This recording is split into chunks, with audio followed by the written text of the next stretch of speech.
This is a pleasure to greet you, all of you who continue to follow us on BIKIBATV 10 newspaper.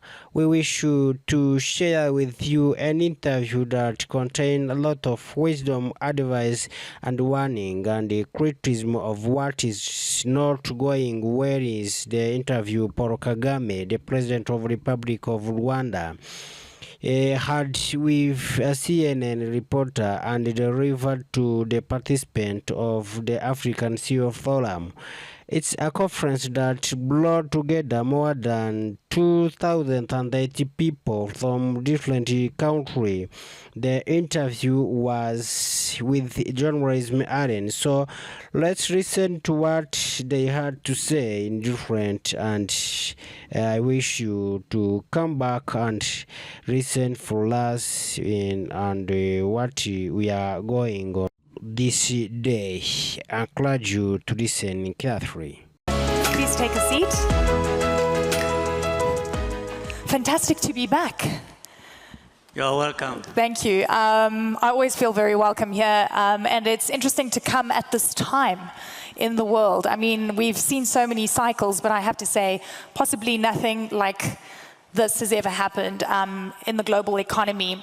And I'm wondering how you are looking at not only the short-term trends, the long-term trends, but also, we know the old adage, within every crisis, there's always opportunity. And there's a lot of agency on the continent that we haven't seen before. So how are you weighing things up? And what do you think the moment calls for the African continent and for you in Rwanda? Well, thank you, Elen, and welcome to Kigali. But let me take this opportunity to welcome and thank each one of the leaders here, heads of state, vice presidents, prime ministers, senior executives of different industries. I want to welcome you to Kigali and thank you very much for honoring our invitation and being here with us.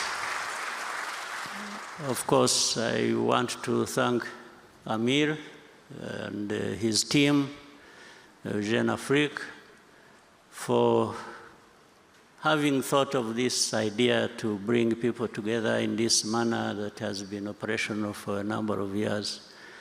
I want to appreciate the work they are doing and also the comments Amir made earlier, which really encapsulate all that we need to say and maybe based on to do a number of things. So I thank you all for being here. Thank you very much. Now, back to the question. There will always be crises. I mean, we have had centuries of different things happening. We had slave trade, we had colonial times, then there are wars, then there are pandemics, then there are all kinds of things. They will happen all the time. We just, it's a matter of time, and there are these cycles that, so we are in a different cycle now that is driven geopolitically, and we have to contend with that. But that also for Africa keeps being a reminder of our position. Where do we stand in this global positioning? And we have had many people contribute ideas and very accurately educating us what we need to do and what we need to be thinking about. But we can't stay there. We need to learn from this. We need to shape what we are doing for ourselves, and action should lead us in the right direction and how to deal with these crises. So, but for Africa, let me say, we have to leverage our competitive advantage, and there are a number of them. So why is Africa always at a disadvantage? When you look back, you see where Africa has been lacking this or that. But really, why, when we have almost everything? If you look at in the area of green energy, and this continent is home to 60% of solar potential. 60% is home to that. Africa is home to that. Then if you look at the critical minerals that talked about, all of them, or the majority, are on the continent for making batteries and so on and so forth. And different powers are fighting over that. But Africa, that has a lot of that, is silent or losing most of it cheaply to those who have the power and have know what they want to do. Look at human capital. In terms of human capital, Africa has abundance of that.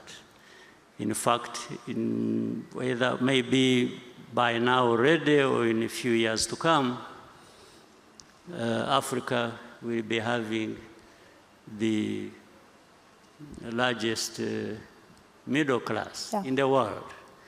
So how can we have these resources? And then we are here wondering how to overcome some of the challenges that are brought by the geopolitics that we talk about, or the crises that we see happening in every. So we need to come together and do something about it. It's doing something about it. The rest we know. And Amir earlier on was talking about what we lose by not doing a number of things. I think we lose a lot more even by not doing what we have to do. And it's a really important point. It's time of action. And I have to say, you know, when you mentioned pandemics, there was a wake-up call, and we've seen so much shift and change. But, you know, watching what's been going on with the way African leaders have been approaching bad deals that are getting on their table. I mean, Zimbabwe, Zambia, as well as Ghana, saying no to mineral deals because it was about extraction in return for healthcare programs and so forth. And frankly, I'm sure a lot of you in the room know that you've been very vocal about the kind of bullying tactics, the coercive tactics that have been used by the West, specifically the US. And at this point in time, we know that Africa is still being viewed as a place where people can extract, but African leaders are saying no. Also threats about sanctions consistently, not only against African nations, but other countries. Rwanda yourselves are dealing with US sanctions since March this year with the issue regarding the DRC. Take me through how you're dealing with this new geopolitical tension where there's a belief that might is right and the big can control, you know, everyone else. Well, it's a crisis in a sense, but brought about by the same thing, Africa not leveraging our capacity, our potential, our, you know, energy of the people of our continent is just locked out there. And it's a situation where the powers that be are holding a whip in their hands. They're using a stick to beat up whoever they want to beat up in order to, they are no longer even hiding it. It's just in the open. It's like in the situation you're talking about, we have in the region of Congo and the other crises that also, in a way, involve Rwanda and other countries in our region. Yeah, sanctions, one has, first of all, are they justified? And it is not just in this case of Rwanda, but in other cases. Sometimes sanctions are just applied in a case of the one who provides less than the other. Yes, so it goes in the favor of the highest bidder. When somebody knows they will extract more from a certain place, they will be more favorable to that place, even if they are the ones in the wrong. Do you believe that all roads lead to mineral deals? Is that what you're saying? I mean, it is in the open. I don't have to say much. And in some cases, it operates like in the very old days. There is a lot of cynicism in this. In the old days, the kings and so on and so forth used to give their in-laws, their children, powers, say, go and control something somewhere. And that's happening today here. Yeah. Yes, they just give somebody, say, go and get whatever you want to, and do whatever you want to do in that region. That is how Africa is treated. So these powers you see that come here lecturing people on democracy, human rights, and they are doing it with one arm, and the other, they are just taking away everything that people own. So, and this is what is critical. This is why Africa, leaders of Africa, some of whom are here, are brothers, and the CEOs and other Africans, I think we need to give ourselves value of some kind. We can't just be people who are waiting to be ripped off by somebody who is shrewd enough and has the power to come. No, we must be able to say no. And we've seen those no's. We've seen some of those. I mean, do you believe, sanctions are used, a coercive method to get countries to capitulate. Are you going to capitulate? I never capitulated in a war situation. This is not a bad situation as such. Well, it hurts, absolutely. Yeah. And that's what it is meant to do. It is meant, sanctions or different measures are meant to hurt people. So in a way, we are hurt. But I think we would be hurt more by not doing what we are doing. So it's always, you make a calculation. Yes. So, and it is not so difficult to say no. In fact, it costs more to say yes to the wrong thing. Yeah. So we are here, but all these things come to pass in one form or another. Even those who have been given the gift of messing us up, one day they will not live long enough to see the gains from exploiting people or doing unjust things. So I think each one of us, countries in Africa, and mainly and most importantly together, there is a lot we can do to raise Africa, to raise ourselves to the level where it should be, and don't mind about these powers that think they own the world and the heaven and everything else. And I hear you loud and clear on the hypocrisy and the contradiction in terms of where international law applies to some when it suits and it's broken in other cases. We've seen so much of this. In a world where we're seeing the unraveling of the global world order as we know it, institutions are being challenged, they're being broken down. What is Africa's role, do you think, in this new world? Because it feels like it's never going to be the same again. My view is that these pressures that we get from the rest of the world, Africa, I think is being reminded to wake up. So the pressures are not entirely bad. I think they force Africa to look within for what we have to actually do what we need to do to find a good place for us in this world of those injustices and other challenges. So Africa, looking within, and we have a lot to bring to bear on dealing with these challenges, I think we can succeed. But above all, we need to work together and move away from saying what we know, because there is a lot we know and there is a lot we talk about, but we need to do a lot more based on that. The private sector, I want to talk about scaling up or failing. You engage a lot with the private sector. Rwanda is such a prime example of incredible, I mean, we cover so many stories here. I mean, you're just seeing like a hotbed of fantastic growth. But where do you think the private sector is going wrong from breaching that level and becoming African champions and really truly scaling up? I think private sector is doing a good job. In fact, it is ahead of the public sector.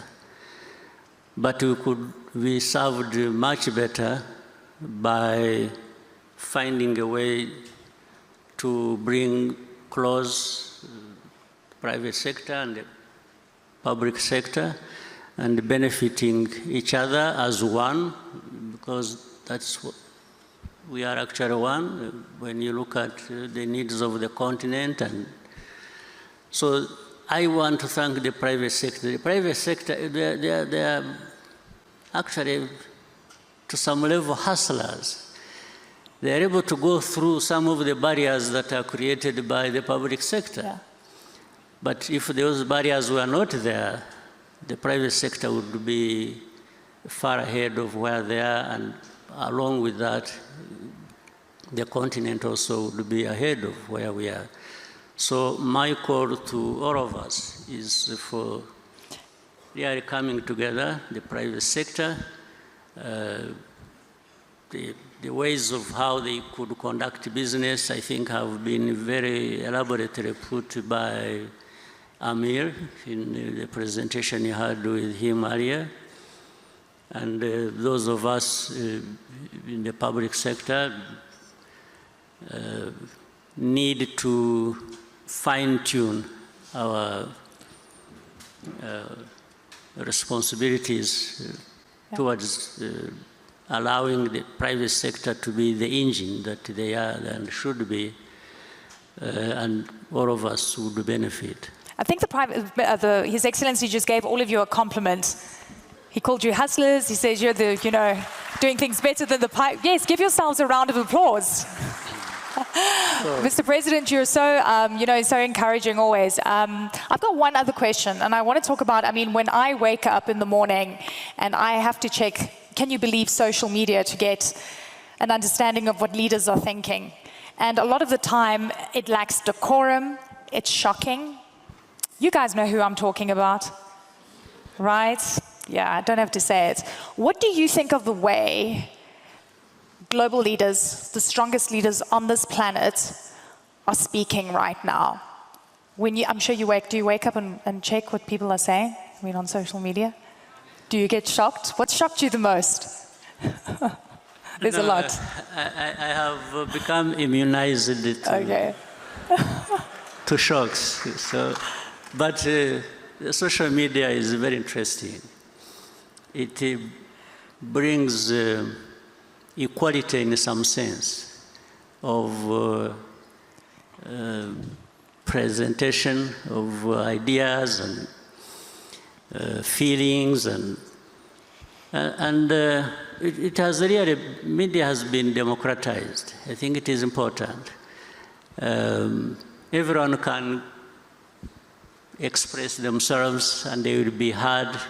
If you are wrong, there will be somebody to tell you, you say, no, that's not right. And when it is right, then people will say, wait a minute, I think there is a point here that we should be thinking about.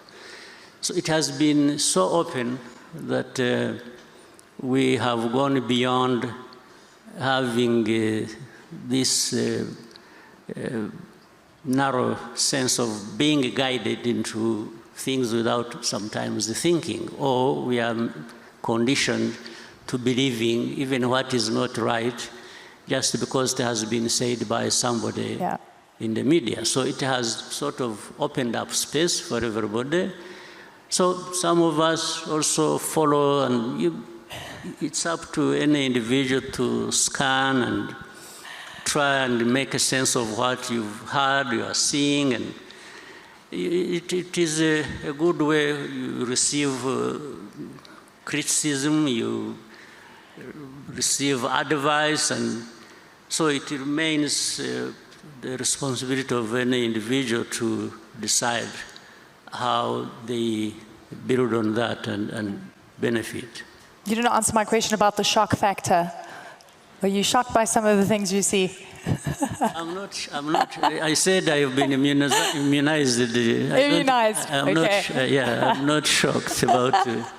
I understand where the world we live in. Yeah, it's changed, right? It's completely different. Yeah, for the 30-something years of my life, in the last 30 years, if you look at, I think, we come to understand there will be things that would otherwise be shocking, but they don't shock because we have been there. That's true. Mr. President, final word. What do you want people to walk away with from this forum as we say goodbye? Well, always it's a good opportunity, but I want people to know that each one of the people in this room and beyond have something to contribute and to benefit from, and benefit each other, and the continent has a lot that is not being put to good use, and it is up to us. It's not people from anywhere else to be able to raise ourselves to that level where we should be. Ladies and gentlemen, please help me thank His Excellency the President of Rwanda, Paul Kagame. What an honor to speak to you, sir. Thank you so much. Thank you very much. Thank you. Thank you. Thank you so much. Always inspirational, always insightful.